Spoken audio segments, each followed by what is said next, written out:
Frères et sœurs, bonjour. Rhapsodie des réalités du dimanche 29 septembre 2024.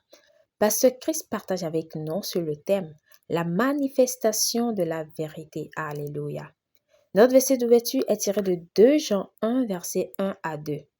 L'ancien acquéria les lui et à ses enfants que j'aime dans la vérité, et ce n'est pas moi seul qui les aime, mais aussi tous ceux qui ont connu la vérité, à cause de la vérité qui demeure en nous et qui sera avec nous pour l'éternité. Gloire à Dieu.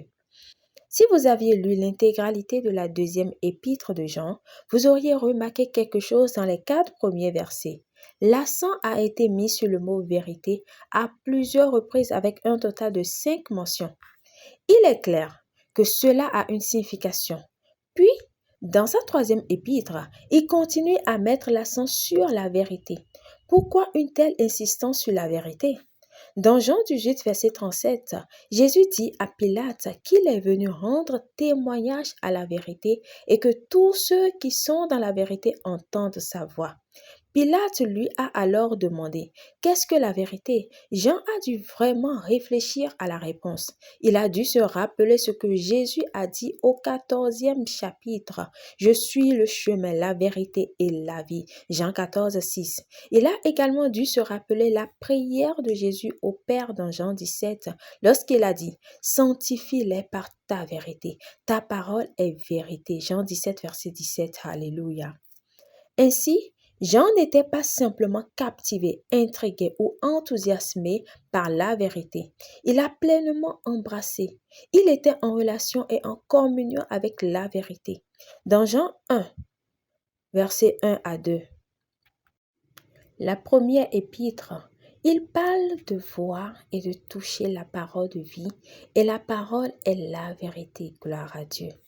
Ainsi, lorsque Jésus a marché sur la terre, il a incarné la vérité de Dieu.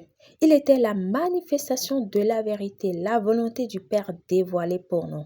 Si vous avez toujours voulu connaître la volonté de Dieu, regardez Jésus. S'il est vrai que Jésus était la manifestation de la vérité, qu'est-ce que cela fait de vous? Paul, dans 2 Corinthiens 4, verset 2, a dit quelque chose de profond à propos de lui-même et de ses compagnons, déclarant que par la publication de la vérité, ils se sont recommandés à toute conscience d'homme devant Dieu. Gloire à l'Éternel. Ce que Paul disait en substance, c'est ceci est notre vie.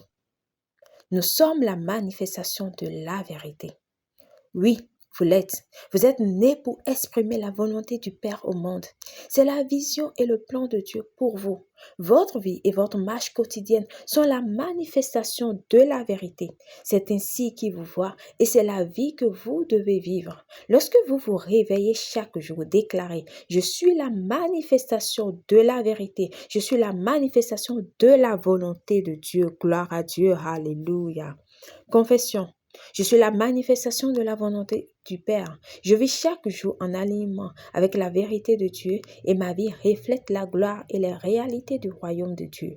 Je suis né de la vérité de Dieu et je maintiens la vérité en toutes circonstances et en toutes situations. Au nom de Jésus. Amen. Pour une étude approfondie, nous lisons Jean 18, verset 38, Jean 17, verset 17, Jean 1, verset 14.